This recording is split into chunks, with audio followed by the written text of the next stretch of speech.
Evening, everyone, and welcome. Part one of this week's Look Finance SEQFC Preview Show, with thanks to our friends at Vilic Law. I'm Darren Lutton, and hopefully you can see my head this week. I got a new phone. Some shows where it was just forehead, some shows where it was just chest. Who knows what we'll get tonight? Anyway, we've got some guests. We've got Liz Ridley. Liz, she does everything at Ipswich City Bulls. Good evening, Liz. Evening all. How are we tonight? Very well, thank you. And our special guest this evening is Noran Abaza, who is goalkeeper at Lions FC. She hasn't played too many games this season, but there's a very good reason why. Good evening, Noran. Hello, how you going? Good, good. Now, we've got to start off the show with this. How come you've only played 4 games this season? Well, we'll start the Thursday before game 1. I had a tear in my oblique during training. I've done my ankle. I've dislocated my finger as soon as we came back from COVID in the first session, just in the warm-up. And currently just recovering from concussion that I got 6 weeks ago. Concussion. Tell us about that concussion, Noran. It was against Gold Coast when we went down there to play, and I just came out with the ball went over the top, went up to the 8.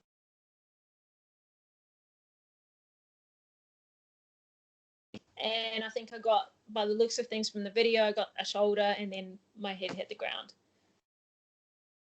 Right. So were you knocked out? Pardon? Were you knocked out? No, not knocked out, luckily, but I did get, had concussion symptoms, so my eyes went all weird, and I've had headaches, and then I had 2 more knocks since that as well. So, but luckily not knocked out, which is good. Did you see the bird? Pardon? The little birds tweeting around your head like in the cartoon. Yeah, and like I was seeing double. There's visions of everything in front of me. And what happened the other 2 times? Pardon? The other 2 times. Well, I'm just struggling to get you on. That's all right. The other 2 concussions. Yeah, blame everything on the concussion, I think. Okay, no worries. All right. It's a show with a wrap of the NPLW. There were 4 matches on the weekend. Logan Lightning had the bye. Southwest Queensland Thunder, they had a big win, 4-1 over Football Queensland QAS. We were on the Thunder train. We jumped off the Thunder train, and then they've come good again with another win. Gold Coast United had a 5-3 victory over Mitchelton. Abaza got back on track with a 4-3 victory over South United. And Eastern Suburbs, they had the massive result of the weekend, 5-0 over the Gap. Noran, any of those results take an interest in? Yeah, look, the 5-0 over the Gap, that's pretty big. A little bit unexpected. I thought it'd be a little bit closer of a game, or at least on the scoreboard. Yeah, East have been one of those teams that have just been up and down this season, haven't they? Yeah, but I think it's not just East. I think quite a lot. Well, in the top 6, a lot of those teams have been up and down. I mean, we've had 2 losses, and then the other day, I think Abaza lost to Toowoomba. So I think everyone in the top 6 have kind of been up and down, which I think it's been good this season because it's just kept things a little bit more. I guess close and exciting as opposed to the other seasons that I've had in the NPL. Yes, you've been blessed with some great teams, and you've just walked away with a lot of championships. So it must be really exciting amongst the squad this season to have challenges coming from all over the place, really. Yeah, it's really good. You can't really go into any game this season, I guess in our opinion, to be complacent. You're kind of going in there knowing that even if it's a bottom of the table team, they're still going to play their best and it's still going to be challenging. And that's what we've definitely come across this year. So I think it's been, really good just to know we're going to go out there and get challenged by whoever we play. So looking at the ladder, Lions are on top on 37 points, but you have played 2 extra games than Gold Coast United in second. who are on 34. Now, what can you remember from that game that you had against Gold Coast United? Oh, that was so frustrating for us. I guess probably Gold Coast did obviously deserve it. I think we didn't really come out to play the way that we normally would. I'm not sure kind of what happened really and what mindset we were in, but I know we missed a lot of chances, and then they had a couple of chances and then they took it. So at the end of the day, if you don't finish your chances up front, and the other team gets one or two and then they finish it, then that's, we've got to be more clinical up front. Yeah, for sure. Native Capalaba this season, they've got such a talented squad, and they've lost 5 games this season. Yeah, they're a side that's been surprising as well. They've been really up and down, but they're still, I think they're third on. That's right. Wrong. Yeah, so again, this is just another side that has gone up and down. Like I said, we've dropped 2 games, and it's probably a little bit unexpected from them to have dropped so many games as well. But there's no doubt they'll be up there in the playoffs for sure. And Logan Lightning, they've certainly improved this year, haven't they? Yeah, we did. We played them in I think pre-COVID, and that game was at their home, and it was really challenging for us. And then we just played them on the weekend. A little bit of a different scoreline. I think we came up 7-1, I think. That's right. It was, again, a really physical game like they always bring. So, yeah, it was challenging for us despite the score card. Let's have a look at this weekend's matches then. So Saturday, 4 o'clock, Logan Lightning are taking on Gold Coast United. So a top 4 fixture. I'm not going to ask you for a prediction there, Noran. I'll probably have a go at that one. But it's a real banana skin for Gold Coast United. It's hard to know which Logan we're going to get. It's hard to know which Gold Coast we're going to get. I'm going to tip Gold Coast just because they've been a little bit more consistent throughout the course of the season. So we'll tip the away team in that one. Southwest Queensland Thunder against Eastern Suburbs. Now, 2 last start winners. The Thunder up and down. The game is being played in Toowoomba. You probably have to go with Easts, but with the way the Thunder are going at the moment, anything could happen. Now, Noran, your game this weekend is at Logan Football Complex and you're taking on Football Queensland QAS. Now, they've been a team that have struggled a little bit this season, but generally the QAS team gets it together at the end of the season. So it's probably the wrong time to play them. Oh, yeah, 100%. And that goes with I think 2 years ago when they won the grand final against the Gap. So they're always a team it's definitely going to compete right till the end. And like you said, they do get better and they grow more confidence as the season goes on. So again, the first time that we played them this year, it was challenging as well because it's fit little girls that run around, rings around you all the time. But I think this game we've really stepped up. And we know what we need to do, and we can't really afford to drop any more points for the remainder of the season. So I think it will be a tight and challenging game by them as well. How deep does the research go at Lions when you're taking on an opponent? Will Rob Askew come at you and say, right, this is the player that we need to watch, this is the one that we need to shut down. If we play this tactic, we'll nullify them in this area? Or is it just, we're Lions, this is our style, whatever we do, we can do better than any other team in the comp?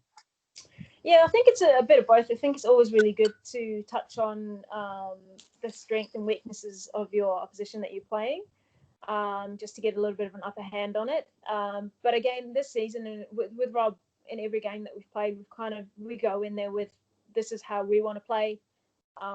If everyone works, if everyone does the job and we play to our plan, then there's no reason why we can't get the 3 points. So a little bit of both. We do have a video session pre-game in which he talks about little aspects of the game that he wants us to concentrate on, but it's mainly just get out there and do what we've been doing at training.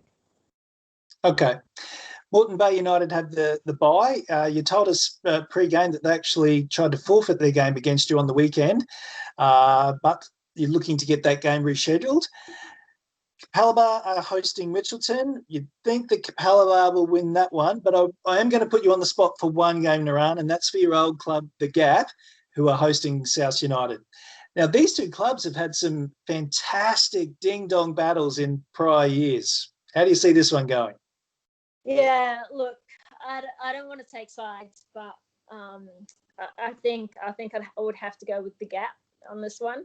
But in saying that, I know South have picked up a lot of players that they lost during the COVID and the lockdown and state travel issues that we've had. So I think they've picked back up Dee Thompson and some other girls that had been stuck in a different state. So I think it'll be a really tight game. It's always been a tight game between South and The Gap. But yeah, I think I'll have to go with The Gap on this one. And surely Gary would be looking for a reaction from his side after last weekend's result, yeah? Yeah, for sure. I mean, they're such a better team than the result that they've been getting. But they're always a team that's, that you can't settle on a 3-0 lead because they're always going to come back at you and come back strong and get the result that they want. So you definitely can't cancel them out just based on some of the results that they've had lately. Great stuff. Thanks for your contribution there, Noran. Let's move on now to the Brisbane Women's Premier League. And Liz, we had Anthony Costa on the show last week. Took on your team, and this week he's disappeared. What's going on there? Did you beat submission? Did you kidnap him? I don't think he's going. I don't think he's going knowing. I think he'll be preparing for this week's tough game against Coomera. Personally, our game wasn't an easy game. It might have been a 4-0 win, but the scoreline definitely didn't reflect how the game was. It was a tough match, and every person gave 110% all the way at the end, both teams. So I think it was just a matter of we were just lucky enough to get the shots in, the goals. There was a screamer of a goal by Kate Morton from a free kick that everyone would have picked was going to go left, and she went, but here's, I'm going right. And it just took the top corner, and I think that was one of the turning points of the game. Everyone picked it up a pace from that. So, everyone put in 110%. So good credit to both teams. It was a really good match, even though, a draw would have been fair, but we just found the net more than they did, unfortunately, for them, which is great for us because we retained top spot. So, Kate Morton's one of your... It was a really good game. Yeah, I didn't know that Mordo's playing. I thought she just had the season off. No, she's come over with us, darling. We've got her now, and you can't have her back. She's high. She's really, really messed around the squad this year. But I'm glad that she's still playing and hasn't given it up. Yeah, really. That's good. No, she's doing really well. She's been great for the team. She's been an actual great role model for the team as well. She's very much a settler to everyone around her, and everyone. She's good guy. She's quality. Yeah. 100%. So yes. So I don't think Costa's run away and hidden from me. I think he'll be preparing for his weekend game against Coomera. Yes, he is coaching tonight. We do hope to have him back on the show next week. Now, looking at the weekend's results, Coomera they kept steamrolling their way into this competition with a 4-0 win over UQFC. Yeah. Adelaide had a 2-0 win over Broadbeach. Robina and Peninsula Power had a 2-2 draw. But the big upset for the weekend is Grange Thistle. Anthony Costa was talking them up last week, and they've a 2-1 victory over the Lakes. I know, right? Yeah, it took them off the bottom of the table too. No more wooden spoon for the Grange. So, because Broadbeach have finished now, so they can't gain any points. So, unfortunately, Broadbeach have finished with the wooden spoon, which I think, like I've said previous weeks, a lot of teams have been really unlucky. They've had some good quality out there. They've just scorelines. There's been some really close scorelines, which have unfortunately affected the draw. And like you can tell by the points table, it's just crowded as hell in that top 6. I mean, Virginia can still make their way into the top 5. So, but they've got to beat Coomera to do it. So looking at the ladder now, Ipswich City, the Bulls are back on top on 24 points. Coomera lurking there in second place on 22. Peninsula Power are also on 22 points, having played an extra game. Annerley on 18, UQFC on 16, and Virginia on 13. Now let's have a look at this weekend's fixtures. There's three. 3 games. Take us through them, Liz. That's it. So we've got Grange v us on Saturday. We are away to Grange. Ruben was nice enough to call me last week and say, hey, do you want to push the game time? And I think it's going to be a really hot day. Thanks to the Grange, they've moved our game times back to 4 and 6. Try and get out of the heat a bit, which will be good. Good idea. You know, we'll go in there like another game. Yeah, I mean, it's getting hot. I suppose the best thing about last weekend's game with Virginia, even though it was 3 and 5, we got a beautiful breeze kick in about 4 o'clock in the afternoon. So it made the playing conditions a lot better. It took a lot of that heat that was there in the middle of the. It is starting to get hot out there for a lot of the teams in those middle of the day games, even later. So credit to Grange, thanks for that. Virginia Coomera on Sunday. That'll pretty much be, I reckon, the game of the round. Virginia need to win to pop themselves up into the top 5 before the competition split like bottom 6. And Coomera will come out of blazing because they'll be hoping that we lose so they can take the snap top spot off us. So it should be a really strong game.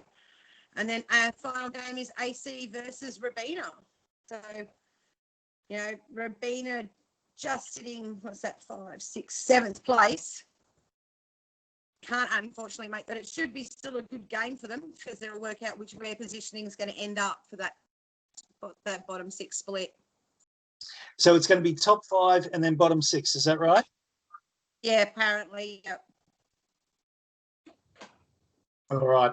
So we take interest in this weekend's results. Only 3 matches, so look out for those. Let's quickly turn now to the Capital League 1 competition.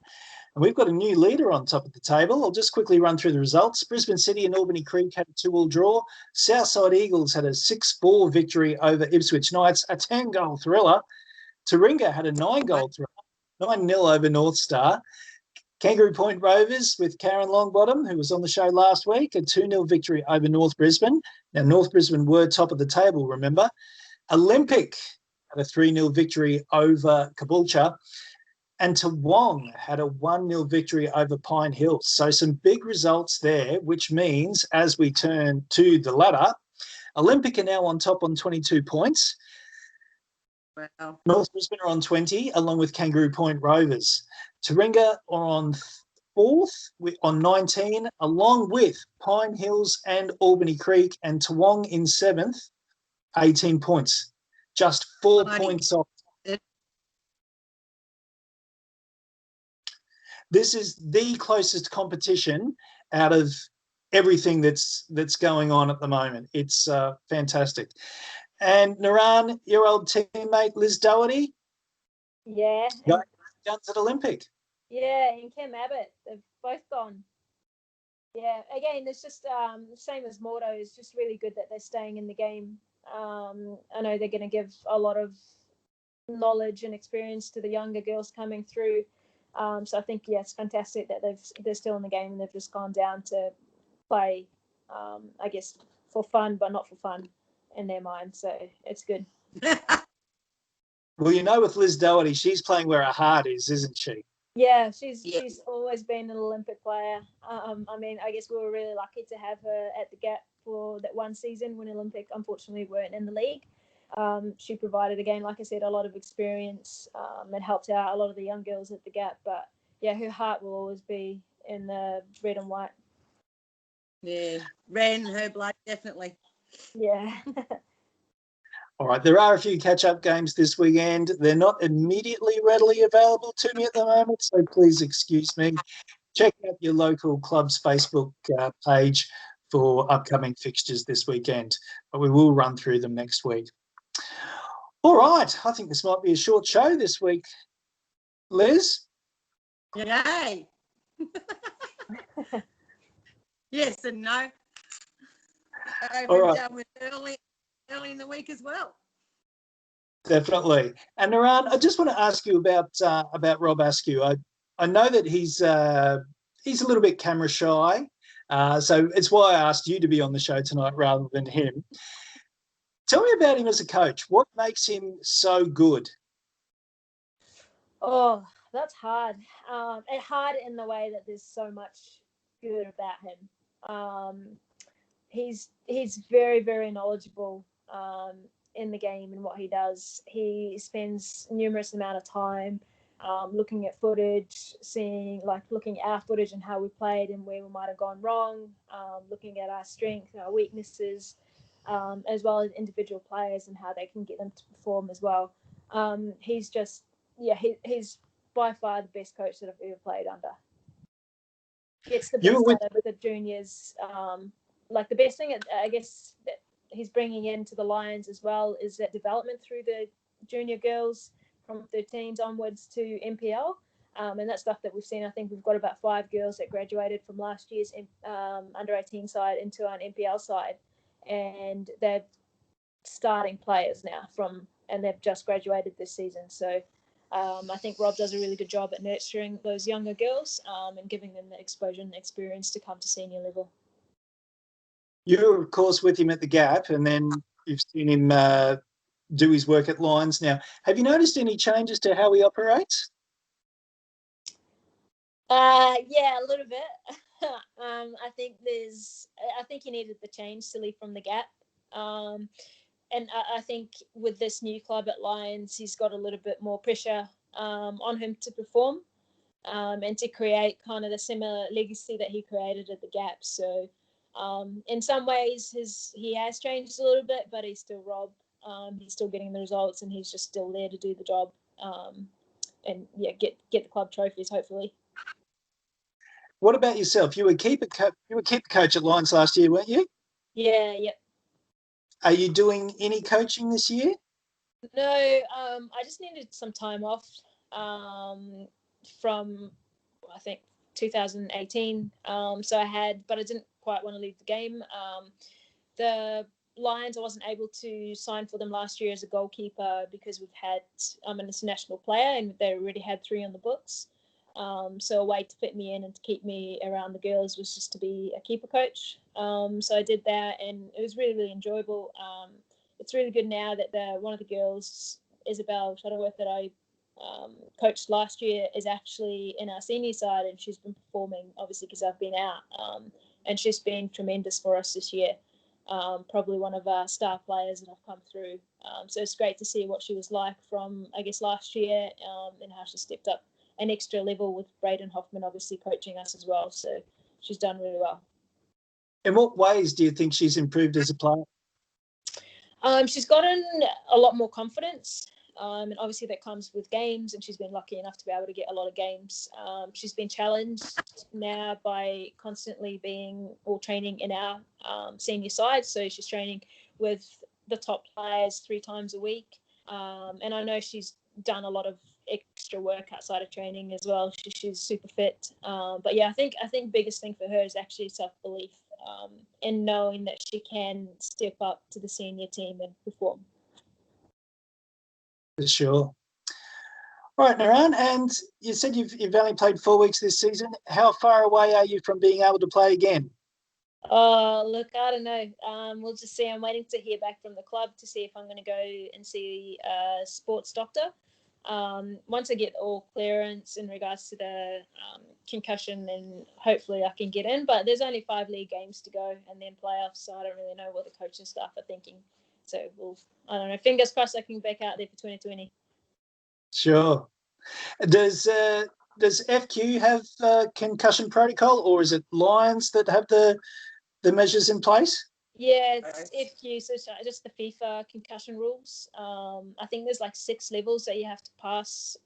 So obviously you come in gradually, do weights at low level, go out and do some straight running and touches on the ball, and you kind of just keep going up to seeing. And once you get to level 6 and you survive, then you get to go. But unfortunately, I've always had to go up and then react to it and come back down because I get headaches. So. Right. Okay. Yeah. Well, if you were playing on the Gold Coast, there was a player that did suffer concussion, and I asked if there were any concussion protocols, and they laughed at me. So Yes. yeah, playing up at a higher standard. That's the difference. Yeah, All well, it's important. So yeah, definitely. yeah. All right, Liz, did you have a question for Noran before we go? No, just hope you get back out in the pitch before the season's over. Yeah, thank you. Fingers crossed. No. Might come and watch the grand final. Hopefully you're in it. Hopefully, if all goes well. All right. On that cheerful note, Right. that's our show for today. Thank you, Noran, for your time, and thank you for Lions for letting you talk to us. Thanks for having me. Appreciate it. Pleasure. Liz, as always, thank you for your time. Oh, any time for you. We'll talk to you next week. This has been the Look Finance SEQFC Preview Show with thanks to our friends at Vilic Law. Now, don't forget, we've got our polls running this week. So this week it's best kit and best bar. Get your votes in for those. Next week it's going to be best away kit and best canteen. Got any early nominations, guys? Ours. Your away I kit. think our canteen does. Rocks. I think our canteen's pretty solid as well, so we'll take both wins for those. Yeah, I can't disagree disagree. on that. I work in the canteen at ours, and we're pumping out some awesome food right now. Yeah. You'll have to come and try a dirty bull burger. Yeah, I will. I'll be there. Maybe if you make the grand final, I'll come watch you guys play. We don't play grand finals. Well, apparently we're not playing grand finals, but they're not rumour that possibly they are. So I don't know what's going on at the moment. Oh, Who really? knows? Maybe the last league game for you to win the league. Yes. If you're going to extend it, instead of splitting it, just make the top 5. Yeah, that works, and let everyone else finish and relax and prepare for next year. There we go. I ended the show 8 minutes ago, so let's finish it. All right. Thanks, everyone. We'll see you next week. Thank you. Bye.